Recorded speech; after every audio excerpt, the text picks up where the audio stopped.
Magandang araw sa lahat. The YouTube channel of the Fraternal Order of Eagles, Limbas Law Corner is back to once again render public service in the field of law or ang aming pagbahagi ng aming kaunting kaalaman sa larangan ng batas para sa kaalaman ng ating mga sambayanang Pilipino. Brought to you by the Limbas Marangal Eagles Club of the Eastern Rizal Region 2 sa pamamagitan ng inyong lingkod na isa ng mga abogado at isang propesor sa maraming law school sa ating bansa. Ano ang kaso rito na pinag-uusapan? O ngayon lang, katatanggap ko lang, nakausap ko talaga by phone na itong kasong reckless imprudence resulting to homicide. Itong tumawag sa akin na nakademanda ngayon sa Office of the Prosecutor kasi nga yung sasakyan minamaneho niya noong 2017.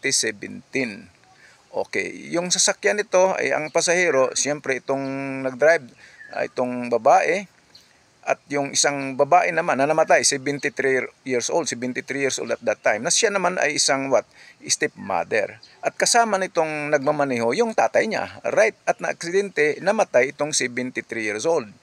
Ngayon, March 2024, sinampahan ng kasong reckless imprudence resulting to homicide itong stepdaughter, itong nag-drive.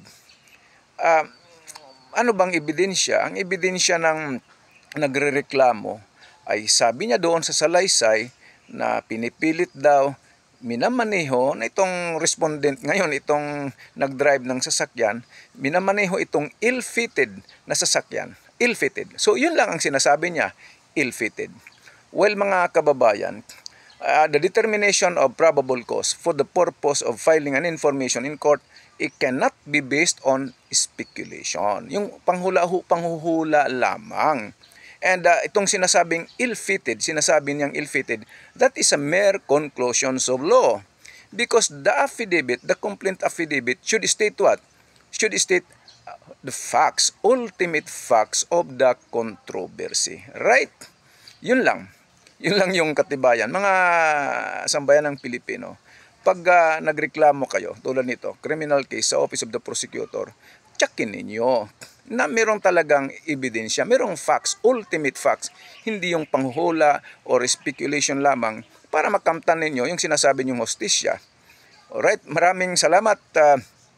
Sana nakatulong na naman itong aming grupo, the Limbas Marangal Eagles Club of the Eastern Rizal Region 2. Maraming salamat at magandang araw sa inyong lahat.